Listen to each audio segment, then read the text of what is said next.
लो कांदे ले लो। आप इतने छोटे हो, काम क्यों कर रहे हो? पापी पेट के लिए करना पड़ता है। आप रिक्शा क्यों चला रहे हो? बीसीए स्टूडेंट हूँ ना। बात तो सही है। सर, आप बहुत मोटे हो गए हो। हाँ तो क्या हुआ, इंडियन पुलिस में हूँ, इंडियन आर्मी में नहीं। शाबाश। आप रिक्शा क्यों चला रहे हो?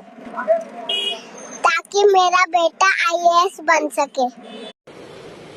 अच्छा, ठीक है। आपकी कॉन्वर्सेशन स्किल्स कैसी है?